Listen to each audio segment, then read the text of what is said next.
Halo, assalamualaikum.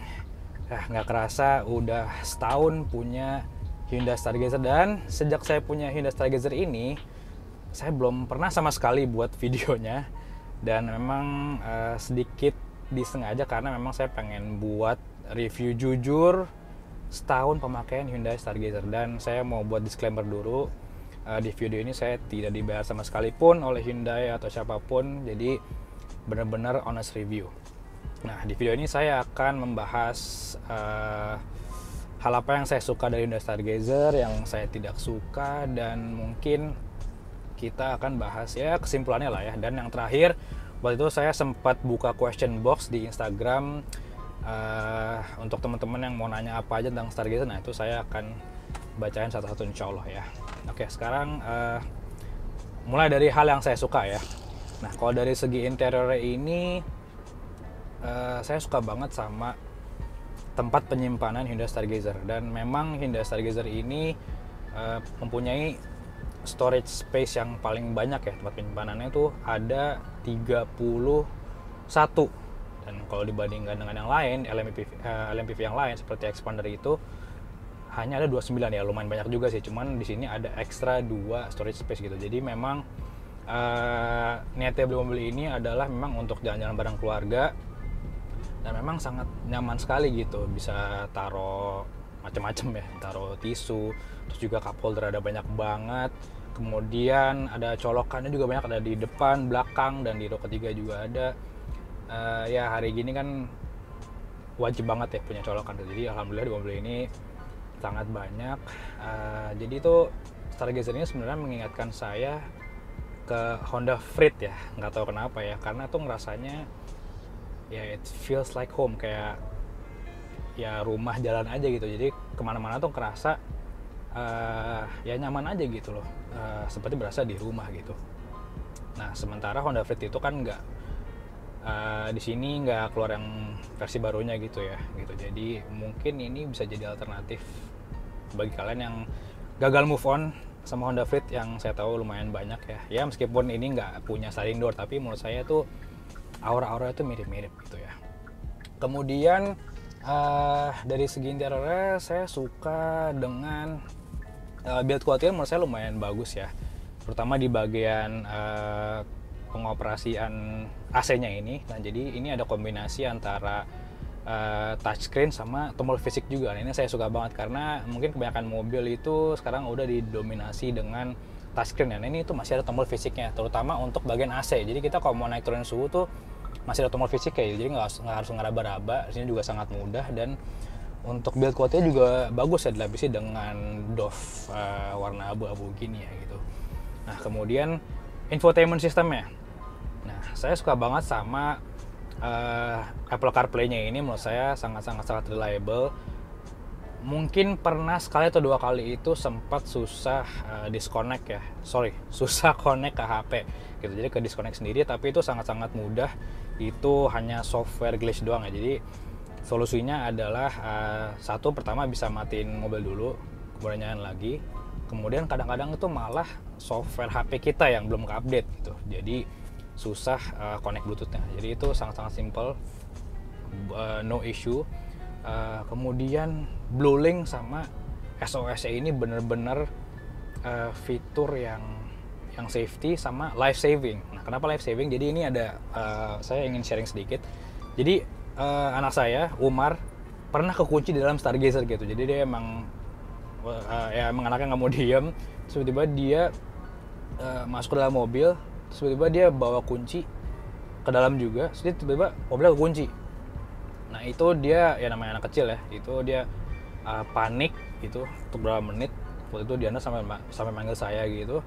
Nah, kemudian akhirnya saya buka pakai aplikasi gitu loh. Akhirnya mobil bisa kebuka. Nah, itu Umar di dalam mobil tuh udah panik, udah muntah-muntah.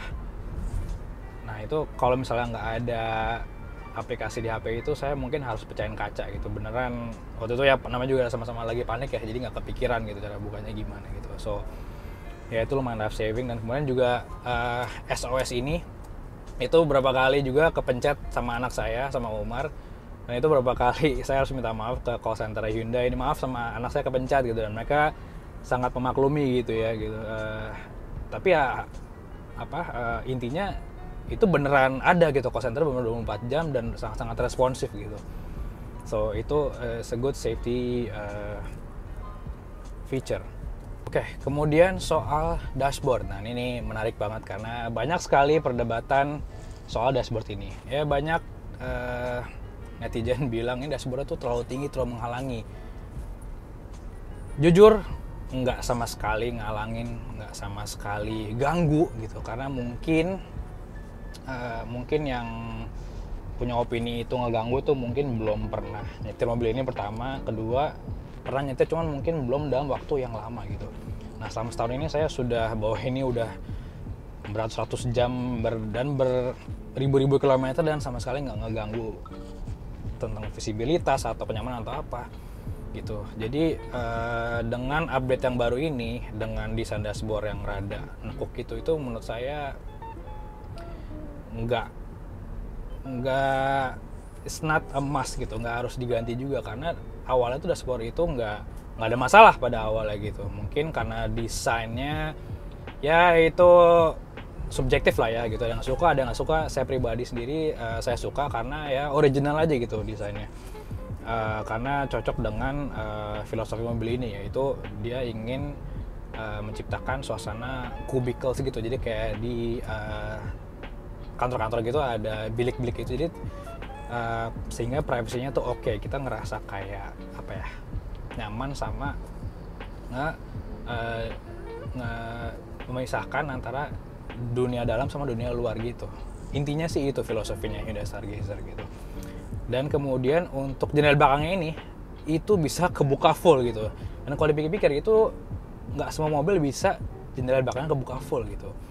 Dan ini berguna banget kalau misalnya Anda sering jalan-jalan sama keluarga, kayak misalnya lagi ke taman safari, atau enggak misalnya kita lagi, hal simple deh, lagi main ke rumah nenek atau kakek gitu, terus kita pas mau pulang kan suka mau dada-dada tuh. Nah ini jendela tuh bisa full sampai bawah gitu, jadi anak kecil tuh bisa ngeluarin tangan, atau enggak di taman safari bisa ngasih makan ke binatang itu tuh dengan mudah gitu. Sementara kalau di mobil lain yang kebukanya masih sisa kadang cuman segini itu ya kurang enak lah intinya gitu. Oke, sekarang kita ngomongin tentang driving experience. Nah, ini Hyundai Stargazer ini menurut saya sangat-sangat apa ya, good value for money. Kenapa? Dari segi driving experience, kalau menurut saya pribadi itu seperti nggak berasa seperti bawa mobil LMPV yang 300 jutaan gitu, bahkan 200 jutaan gitu. Apa ya, ngerasanya value-nya lebih dari itu gitu. Pertama, mobil ini suspensinya menurut saya bantingannya dewasa ya, terutama di tol gitu, apalagi di jalan layang MBZ itu tuh kerasa banget. Dan anehnya Stargazer ini semakin kenceng semakin enak gitu, itu kan lucu gitu. Jadi Hyundai benar-benar sangat bagus mengkalibrasi suspensi dan kayak-kayaknya gitu. Dimana kebanyakan LMPV lain itu dia struggling kalau misalnya udah high speed, itu dia biasanya suka nggak stabil, limbung apa. Ini Stargazer ini tuh dia makin kencang makin napak gitu.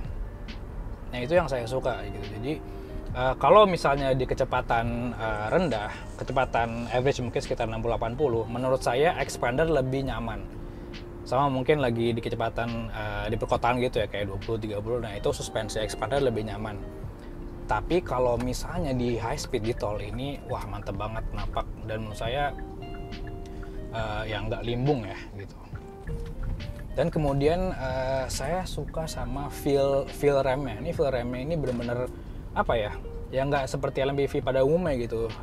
Feelnya enak gitu, udah rada keras tapi dia nggak ngerasa terlalu enteng, nggak kopong gitu loh. Dan di Stargazer Prime baru kan ada rem cakram baru ya gitu. Dan misalnya Anda beli Stargazer Prime yang kayak saya, yang generasi pertama ini, itu kan dia masih pakai rem trauma belakang. Itu bukan deal breaker ya menurut saya, karena remnya masih pakem, bahkan pas high speed pun juga apa ya, nggak geter atau ngefade-nya tuh apa ya, saya nggak begitu ngerasa sih gitu. Bahkan mobil ini saya sering bawa keluar kota dan saya nggak ngerasa ada brake fade yang signifikan gitu lah. Itu sih saya ngerasa. Jadi kemudian mesinnya ini sangat halus, IVT sangat smooth, dan meskipun ini IVT dia kalau misal ditanjakan itu saya udah berapa kali pakai mobil ini di Dago Pakar, terus saya jalan ke arah Lembang situ, itu kan tanjakannya lumayan tuh. Nah itu lumayan jadi tes juga kan untuk transmisi IVT atau CVT ya. Nah ini bener-bener menurut saya effortless lah, dan itu saya kondisinya itu lagi bawa keluarga besar lah ibaratnya gitu, sama mertua, sama anak juga, bawa stroller segala macam. Ini masih sangat mumpuni, dan wah ini memang IVT-nya itu menurut saya pintar ya dia ya. Jadi dia kalau misalnya bawa smooth itu ya dia ikutan smooth juga gitu loh. Dan kalau kita bawa agresif dikit itu dia menyesuaikan, tapi nggak kasar gitu loh, dan nggak ngebuat mobilnya ngegerung gitu atau apa gitu. Mungkin karena dibantu juga dengan mesinnya yang lumayan powerful menurut saya ya gitu, dan bahkan mesin yang paling powerful di kelasnya, 115 horsepower ya gitu, dengan dual port injection. Nah itu kerasa banget sih. Oke, kemudian konsumsi bensin. Nah ini yang sering juga banyak ditanya. Jadi selama saya pakai Stargazer ini, konsumsi bensinnya itu menurut saya bisa dibilang sangat memuaskan ya gitu. Bagi mobil yang nggak ada turbo dan nggak hybrid, untuk di dalam kota saya mendapatkan rata-rata itu 113 dalam kota gitu. Dan kalau keluar kota itu bisa sampai 120, 122 tergantung keluar kotanya kemana ya. Kalau misalnya dari Bandung itu kan kalau arah balik ke Jakarta itu kan lebih banyak turunannya, itu bisa sampai 122 gitu kalau kakinya sekolah ya. Kalau misalnya ada boros pun itu 120, 119 lah, itu udah jelek lah menurut saya gitu. Nah, itu irit banget gitu. Ya jadi segi konsumsi bensin sangat memuaskan. Untuk bensin yang pakai apa? Nah, pas awal-awal saya punya mobil ini saya isinya selalu oktan 95 gitu, karena pengen nyobain aja gitu misalnya pakai 95 itu seirit apa. Nah kemudian sekitar 6 bulan terakhir itu saya ganti ke 92 gitu, karena ya harga bensin lumayan naik, dan memang 92 itu udah lebih dari cukup sebenarnya. Yang saya rasakan adalah perbedaannya nggak cukup signifikan sebenarnya gitu. Kalau dari segi irit, memang iritan pakai 95, oktan 95, dan itu lebih iritnya cuma 2 km per liter ya. Oke lah gitu, saya nggak ngerasa terlalu rugi banget pakai 92, dan lagi pula kan juga karena lebih murah juga 92, jadi untuk harian lebih affordable lah bisa dibilang gitu. Nah kalau untuk tarikannya atau apa, memang pakai 95 itu lebih effortless lah, tapi kalau misalnya Anda nyetir sehari-hari itu ya nggak begitu kerasa perbedaannya gitu. Jadi untuk bensin saya tetap pakai oktan 92, itu udah paling pas menurut saya. Oke, jadi itu hal yang saya suka terhadap Stargazer. Nah sekarang bagian yang saya nggak suka atau dislike-nya. Pertama, mobil ini menurut saya nggak begitu kedap gitu. Ini kalau misalnya ada motor lewat itu, atau bahkan lagi macet-macetan itu kedengeran banget di luar gitu. Nah jadi itu salah satu kekurangannya yang menurut saya lumayan apa ya, kalau sehari-hari itu kadang saya berharap ini mobil lebih kedap dikit gitu. Jadi kalau misalnya Anda mau beli Stargazer, saya sarankan mungkin sisain budget untuk pasang peredam. Nah, kemudian ini AC-nya tuh terlalu nyemprot ke muka gitu loh. Tapi dingin banget gitu. Jadi serba salah gitu. Untuk awal-awalnya saya masih masih adaptasi dan belum dapat celahnya lah bisa dibilang gitu kan. Jadi sering banget saya sama Diandra itu pakai mobil ini tuh masuk angin gitu karena terlalu nyemprot. Dan ini saya AC selalu setting di 20, dan itu beneran itu udah dingin banget, rasanya mungkin kayak 18 kali ya, emang dingin banget sih. Jadi ya kalau misalnya mobil ini lagi dipakai orang tua saya, itu selalu AC-nya pasti dinaikin gitu, mungkin kedinginan untuk orang tua gitu. Nah jadi itu salah satu kurangannya, itu AC-nya nyemprot, terlalu dingin AC-nya menurut saya gitu. Nah terus Ada beberapa apa ya, bukan defect sih ya, memang mungkin ada faktor pemakaian juga. Jadi bohlam di tengah ini pernah mati gitu, dan waktu itu saya bawa ke bengkel resmi dan ternyata itu bohlamnya emang ya mati aja gitu, nggak tahu mungkin dimainin sama Umar kali ya gitu. Jadi hasilnya harus beli bohlam baru dan itu nggak ada garansinya ya, jadi saya harus bayar sendiri dan itu murah sih, kalau nggak salah tuh cuma 70.000 ya kalau nggak salah gitu. Dan kemudian ini bukan kekurangan juga nih mungkin pemakaian, tapi di jok bagian supir ini ada sobek dikit. Nah ini saya sebenarnya nggak nyangka sih, ini kilometernya belum sampai 20.000 tapi hampir, tapi biasanya tuh joknya tuh masih oke lah mobil kilometer segitu. Nah tapi ini udah sobek, mungkin nggak tahu ya, mungkin ada pemakaian juga gitu, tapi saya berharap lebih bagus sedikit gitu. Bukannya jelek ya, kualitasnya sih bagus, kulitnya nyaman gitu, cuman mungkin di bagian bawah sini tuh dia rada tipis ya, jadi mungkin harus lebih berhati-hati aja ya. Kemudian mobil ini service intervalnya menurut saya rada terlalu jauh gitu. Jadi menurut buku panduan itu Hyundai menyarankan ganti oli setiap 15.000 km. Nah menurut saya pribadi itu terlalu jauh gitu, 15.000. Dan bahkan mobil saya ini saya ganti oli sendiri itu di kilometer 7.000 gitu, karena ya dengan ilmu saya yang terbatas, tapi pengalaman saya belum pernah tahu ada oli yang bisa tahan 15.000 gitu. Dan ya mohon dikoreksi biar salah, tapi setahu saya belum ada gitu. Dan saya meskipun ada pun saya ada perasaan was-was, atau ya mungkin mindset saya jadul tapi saya ngerasa nggak aman. Dan dengan pemakaian mobil ini yang sehari-hari kena macet, terus juga sering keluar kota, itu ya saya lebih nyaman kalau udah deh 7.000 udah ganti aja gitu, meskipun saya harus bayar sendiri ya gitu. Jadi waktu itu saya 7.000 saya ke bengkel Hyundai, saya minta ganti olinya sendiri gitu. Nah kemudian pas servis berkala pertama kali 15.000 itu baru gratis. Nah waktu itu saya ganti olinya Shell waktu itu, bayarnya sekitar 1, berapa gitu ya, nanti mungkin ditaruh di teks aja, saya cek lagi. Oke, kemudian baterai remote. Ini baterai remote ini waktu baru 6 bulan ini baterainya udah habis ya. Dan waktu itu saya sempat cek YouTube ya, itu ternyata ada juga orang yang baterainya habis juga gitu, pas banget 6 bulan gitu. Nah waktu itu alhamdulillahnya waktu itu sales yang nanganin saya itu lumayan helpful ya, jadi saya japri dia waktu itu, mas ini kok baterainya habis gitu. Terus dia juga ya karena mungkin belum yang banyak punya stargazer yang awal-awal seperti saya, jadi dia juga belum ada pengalaman gitu, tapi karena dia helpful jadi dia cari tahu dan bahkan dia buatin video cara ganti baterai remote stargazer gitu. Dan saya juga akhirnya ganti sendiri baterainya gitu, ngikutin tutorial yang sales saya waktu itu kasih gitu. Karena waktu itu saya juga telepon bengkel, waktu itu juga ya mereka nggak garansi juga ya ganti baterai itu ya gitu. Dan saya waktu itu posisinya lagi males banget gitu, ngapain ganti baterai harus ke bengkel resmi gitu, kalau saya bisa ganti baterai sendiri gitu. Jadi akhirnya saya ganti baterai sendiri gitu. Oke.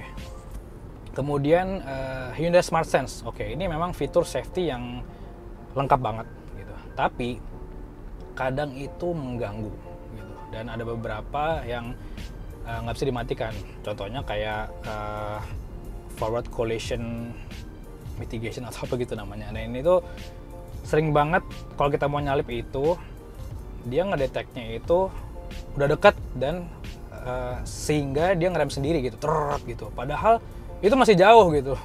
Jadi kalau nyalip mobil ini saya harus ancang-ancangnya rada jauh gitu, padahal kan kita pengen dong di tol kayaknya rada mepet dikit, atau memang kadang emang kondisinya mengharuskan untuk rada dekat, tapi sebenarnya juga masih safe gitu.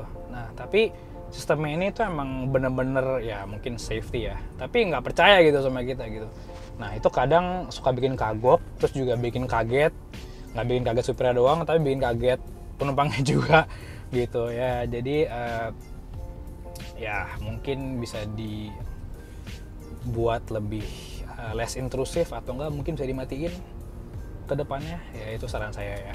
Dan kemudian di sini selain ada kabel USB untuk charging, tapi ada wireless charging juga. Nah, wireless charging ini menurut saya itu rada nggak berguna ya. Pertama, ngecasnya lama banget karena cuman berapa watt gitu. Jadi selain lama itu buat HP-nya tuh panas gitu. Dan di sini nggak ada ventilasinya, kalau nggak salah kayak Kia Sonet kalau nggak salah, itu dia ada AC-nya, jadi ngebuat HP-nya lebih dingin. Jadi ini HP saya jadi panas banget. Jadi kalau ngecas di mobil ini saya lebih prefer pakai USB-nya gitu. Itu lebih cepat dan temperatur HP-nya juga lebih terjaga. Oke, nah untuk pajaknya berapa? Nah, kemarin saya baru banget bayar pajak mobil ini. Pajaknya 6,5 juta. Tapi tunggu dulu, ini menurut saya bukan bukan acuan atau patokan yang akurat ya, karena ini kena pajak progresif ya. Nah, jadi Stargazer ini mobil ketiga saya, yang pertama BMW, kedua Everest, jadi ini kena pajak progresif ya gitu. Kalau untuk pajak mobil pertama ini saya kurang tahu berapa, mungkin ada yang tahu dan bisa ditulis di kolom komentar. Nah, jadi kesimpulannya apa? Stargazer ya, selama start memakai ini alhamdulillah mobilnya sangat memuaskan dan bermanfaat ya. Itu niat pertama ketika saya beli mobil ini, bermanfaat gitu. Dan apa ya, yang ada beberapa hal yang rada ngeselin ya menurut saya. Jadi di tahun 2023 ini itu ada improvement di Stargazer Prime. Jadi improvement apa aja? Jadi tadi saya udah mention ada desain dashboard yang baru. Jadi dia ada lakukan gitu, lebih pendek, jadi lebih visibility lebih bagus, desainnya juga lebih bagus menurut beberapa orang. Kemudian rem tangannya udah electric parking brake dengan auto hold. Kemudian ada rem cakram belakang. Nah itu lumayan nyebelin sih, karena itu belum sampai setahun udah ada improvement. Dan menurut saya ini, nggak tahu, saya menilainya rada aneh aja sih, kok cepet banget gitu. Kenapa Hyundai itu sangat kok nggak pede dengan R&D mereka, nggak pede dengan ya Stargazer diciptakan tuh menurut saya udah filosofinya udah pas banget untuk masyarakat Indonesia dan ya untuk kebutuhan masyarakat Indonesia lah ibaratnya gitu. Dan menurut saya tuh improvementnya mungkin terlalu ngedengerin ngomongan netizen, tapi sebenarnya juga bukan deal breaker buat saya gitu.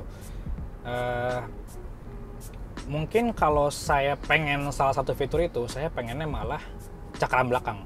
Itu yang saya pengen gitu, karena mungkin kalau untuk keluar kota dan jangka panjang itu akan ngebantu di pengereman ya, mungkin ya lebih pakem dan juga lebih nggak panas gitu. Padahal awalnya emang nggak ada masalah dengan pengereman. Tapi kalau misalnya electric parking brake dan auto hold dan kemudian dashboard itu, menurut saya pribadi itu nggak begitu signifikan ya gitu. Electric parking brake itu oke, memang convenient, cuman itu bisa, dari pengalaman saya itu bisa rusak kapan aja. Dan ada beberapa case itu tuh kadang lengket malah. Jadi remnya itu lengket gitu karena rem tangannya selalu full banget gitu kan. Dan itu karena itu elektrik, itu bisa rusak kapan aja gitu, kita nggak tahu. Dan yang pasti jangka panjangnya itu lebih reliable kalau kita punya rem tangan yang masih pakai otot gitu. Dan kemudian auto hold juga ya itu fitur yang bagus banget buat untuk sehari-hari itu ya, lebih nggak pegal segala macam. Cuman kalau menurut saya itu auto hold itu ada negatifnya juga. Kalau misalnya kebiasaan auto hold, kita kebiasaan terlalu lama gitu ya ngerem tapi masih D gitu, itu harusnya dalam jangka panjang itu pasti ada dampaknya ke transmisi gitu. Karena emang baiknya kalau kita berhenti ya udah netral aja, netral abis itu rem tangan gitu. Jadi dia transmisinya nggak bekerja keras, jadi lebih awet gitu. Oke, sekarang saya akan menjawab pertanyaan-pertanyaan dari question box yang saya buat waktu itu di Instagram soal Stargazer. Nah, sekarang saya lagi duduk di belakang dan jok belakangnya ini saya yang captain seat. Dan menurut saya jok belakangnya ini rada tenggelam sedikit ya gitu. Nah, kalau Anda sudah berumur seperti saya sekarang yang biasa naik mobil tahun 90-an 2000-an itu, mungkin Anda akan merasa mual sedikit awal-awal gitu karena dia rada tenggelam dan dia belt line-nya tinggi nih. Dan memang filosofi Stargazer kayak begitu ya, dia sengaja belt line tinggi untuk biar intinya yang Hyundai mau itu biar kita nggak pusing ngelihat kemacetan Jakarta gitu, jadi tenang aja gitu. Tapi kalau untuk jalan jauh itu mungkin kerasanya rada mual sedikit gitu. Dan kalau saya pribadi, saya memang lebih suka jok yang rada tinggian gitu. Oke, sekarang saya akan jawab pertanyaan pertama nih. After sales Hyundai gimana Pak? So far bagus-bagus aja sih, dari proses untuk service, dari saya telepon customer service itu sigap, cepat. Kemudian juga pas service juga bagus. Saya service di Hyundai Andalan di Mampang. Itu tempat tunggunya nyaman. Kemudian juga service cepat gitu, nggak pernah lebih dari 2 jam. Kemudian juga ada tanah merah coffee, jadi bisa sambil ngopi sambil nunggu gitu. Ya nyaman sekali. Jadi so far ya mungkin emang belum sesering itu service, semoga jangan. Tapi so far so good sih after salesnya gitu. Dan kemudian waktu saya juga ganti bohlamnya juga cepat gitu. Tapi kalau misalnya berkalanya dan spare part yang fast moving, slow moving, saya belum bisa jawab. Seberapa amblas sih Hyundai Stargazer jika diisi 7 orang besar? Nah, menarik nih. Nah, coba lihat klip ini ya. Oke, ganti oli sebaiknya sesuai dengan interval pabrikan 15.000 atau ganti sendiri sebelum 15.000. Nah, saya tadi udah jawab ya. Kalau saran saya sih ganti sendiri sebelum 15.000 gitu. Untuk ya untuk long term, untuk ya kita nggak tahu ya. Soalnya kan kalau misalnya let's say kita ngomongin sehari-hari dipakai di Jakarta, kondisinya panas, macet, itu sangat menyiksa mobil gitu. Di gearboxnya panas gitu. Mesinnya juga kebanyakan ngeremnya daripada banyak gas ya, sirkulasi air juga kurang bagus, jadi lebih baik diganti. Kalau menurut saya sekitar maksimal 7.000 lah, 6.000 itu lebih baik ganti oli sendiri gitu ya, nggak seberapa lah, mungkin tergantung olinya, tapi sekitar 700.000 sampai 1 juta kurang lebih ganti oli gitu ya. Menurut saya investment yang cukup oke untuk kedepannya untuk mencegah hal yang tidak diinginkan. Kalau isi bensin dari 0 sampai full berapa? Terus irit nggak kalau buat di Dalkot? Dalkot lumayan ya. Tadi saya bilang sekitar 113 gitu. Bahkan saya tadi cek MID itu saya pernah nolin dari servis pertama nih kalau nggak salah. Itu average-nya masih 113,6. Nah itu udah kena macet. Udah pernah mobil ini diem lama gitu. Jadi kan itu kan ngerusak average fuel ya. Nah itu masih tetap 113 gitu. Kalau misalnya dari kosong banget, oh ya, nah ini menarik. Di brosur kan kapasitas tangkinya itu 40 liter. Nah, saya pernah ngisi full banget itu ternyata 50 liter ya. Itu mungkin udah sampai leher ya gitu ya. Tapi intinya ini lebih dari 40 liter gitu. Nah, kalau dari kosong banget sih tergantung ya harga bensinnya lagi berapa gitu. Tapi sekitar 500 ribuan. Rata-rata 500 ribuan. 500 ribu kalau lagi mahal. Kalau dari nol banget ya sekitar segituan. Kepengen upgrade jadi Stargazer X nggak? Jawabannya enggak sih. Meskipun memang saya akuin grillnya Stargazer X emang ganteng banget gitu. Cuman kalau dengan jadi kayak crossover gitu, kalau menurut saya pribadi nggak tahu, menurut saya ada kurang cocok ya gitu. Terus saya juga di interiornya itu ada stitching merahnya, saya pribadi nggak kurang suka. Dan kalau boleh jujur, kalau untuk crossover gitu malah saya lebih suka Expander Cross. Lebih ganteng dan lebih empuk juga suspensinya. Terus saya ada active yoke controlnya lah, itu saya penasaran sih sebenarnya. Oke, saat kondisi macet padat melayat AC Stargazer apakah harus di low atau cukup sekitar 21-22? saya selalu setting di AC selalu 20 derajat gitu. Itu mau lagi kondisi panas banget di luar 40 derajat itu masih oke gitu ya. Mungkin kebantu juga dengan kaca filmnya ya, tergantung Anda pakai kaca film apa ini. Kalau di mobil ini saya pakai V-Cool VIP 60%, kemudian V-Cool VK40 untuk kaca depan gitu. Dan untuk V-Cool ini saya alhamdulillah sangat puas banget. Mulai kondisi lagi panas banget, di tengah siang bolong juga masih alhamdulillah masih adem. Build quality saya sih ngerasa mobil ini tuh udah 20.000 km setahun. Nah itu bisa dibilang lumayan ini ya, lumayan sering dipakai keluar kota juga, setahun 20.000 km. Dan menurut saya pribadi ini build quality-nya masih sangat-sangat solid gitu. Saya nggak ngerasa ada perubahan sama sekali, nggak ada bunyi kretek-kretek atau bunyi yang lainnya anehnya. Dalam segi driving experience juga masih persis sama kayak seperti baru, alhamdulillah. Jadi bisa dibilang build quality-nya sangat bagus gitu. Cuman mungkin ada beberapa yang tadi ya ada jok sobek dikit, itu juga mungkin karena pemakaian gitu. Kemudian ada bohlam mati, itu bisa terjadi di mobil apa aja sih sebenarnya gitu. Bahkan ada mobil lain yang mungkin lebih parah gitu kan. Jadi menurut saya sih build quality masih oke, nggak ada suara ketek-ketek atau apa. Ya, saya tahu sih di beberapa feedback dari user ya, Stargazer, saya lihat di Instagram atau di YouTube itu ada beberapa yang bunyi ketek-ketek dashboardnya. Atau saya juga, apalagi lah, saya alhamdulillah nggak pernah ngalamin hal kayak begitu gitu. Jadi mungkin itu case-nya hanya, nggak tahu ya, 1 in a million maybe, nggak tahu juga gitu. Jadi tapi ini saya nggak ada masalah seperti itu.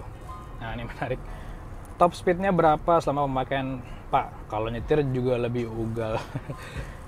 Ya ini ini nggak patut untuk dicontoh ya, tapi kalau top speed saya pernah bawa mobil ini sampai mentok, sampai kan ini kan speedometer digital ya, jadi itu dia kalau top speed pasti dia akan balik lagi ya, makan mantul lagi. Nah saya sih pernah bawa sampai 187 waktu itu pernah. Itu udah balik lagi, dia nggak bisa lewat lagi lebih dari itu gitu loh. Jadi segitu. Dan kalau untuk ugal mobil ini oke sih, saya akuin sih. Jadi dari segi powernya juga sangat memadai, responsif, cepat, dan saya jarang banget harus pakai sport mode gitu kalau lagi mau ugal gitu. Karena ya untuk pakai mode normal pun itu udah responsif kalau menurut saya. Ya udah, injek gasnya lebih dalam dikit aja dan dia EBT-nya udah lumayan responsif gitu. Jadi sport mode malah menurut saya nggak butuh-butuh amat gitu. Dan untuk pengereman juga oke. Tanpa disc brake belakang pun masih oke menurut saya. Heavy braking dari high speed braking juga masih oke gitu. Jadi cocok untuk Anda yang suka ugal sambil bawa keluarga, itu ya oke lah. Bimbang antara Stargazer sama Expander, alasan utama beli Stargazer dibanding sama rivalnya. Ya, kalau bimbang Anda bisa sholat istiqoroh dulu ya. Kalau bimbang. Dan kalau saran saya, kalau bimbang cobain dulu gitu. Jangan percaya sama kata orang ini, kata orang itu udah basi lah menurut saya kayak begitu. Karena semua orang tuh ya bisa subjektif dan ya beda-beda gitu feel-nya gitu. Jadi saran saya cobain. Saya juga nggak berharap Anda makan omongan saya mentah-mentah, cobain dulu gitu. Saya bisa salah juga gitu. Jadi saran saya cobain. Nah, tapi kalau saya pribadi, kenapa saya milih Stargazer itu ya overall experience-nya sih gitu, dari desain filosofinya, kemudian dari driving experience-nya sih yang paling menurut saya yang paling stand out ya dari LMPV yang lain tuh benar-benar beda. Ya di situ pas saya nyobain itu ke pabrik Hyundai itu saya benar-benar langsung impress banget. Ya udah di situ saya memutuskan langsung SPK aja. Jadi saya nggak harus ketemu sales atau apa yang untuk menjual mobil ini. Jadi Hyundai-nya sendiri yang ngejual mobilnya ke saya, produknya sendiri yang menjualnya ke saya gitu. Saya nggak percaya omongan sales atau apapun gitu. Jadi memang karena produknya bagus, jadi saya beli.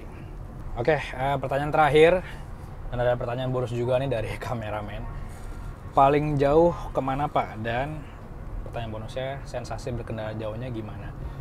Oke, paling jauh pakai mobil ini ke Pati waktu itu ya. Ke Pati, habis itu ke Semarang.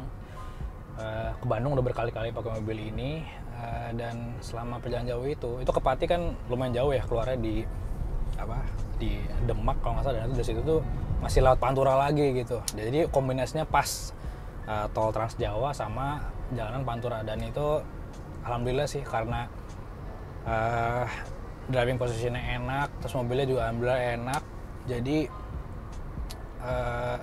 saya nggak ngerasa capek sama sekali gitu. Sampai Pati itu masih seger, padahal itu udah malam banget, jam 10 malam. Ya nyaman banget sih untuk keluar kota gitu. Mesinnya effortless, kemudian juga remnya enak, bantingannya enak gitu. Jadi karena ya mobil ini yang tadi saya bilang, semakin kencang, semakin stabil, semakin enak, dan itu sangat jarang banget saya temukan di LMPV. Jadi untuk perjalanan jauh itu cocok banget gitu, apalagi kalau lewat MBZ itu kebayar banget suspensinya Stargazer gitu. Saya juga bingung kok nih Hyundai bisa banget kalibrasinya tuh untuk LMPV tuh kayak gitu. Padahal kan yang lebih dibutuhkan padahal seperti mungkin lebih kayak expander kali ya. Jadi itu empuknya untuk di kecepatan di dalam kota gitu. Kalau untuk luar kota saya megang Stargazer kemana-mana gitu. Oke, jadi itu aja kesimpulannya untuk review ownership Stargazer setahun. Mohon maaf jika ada salah tutur kata, karena kesempurnaan hanya milik Allah Subhanahu wa Ta'ala. Assalamualaikum.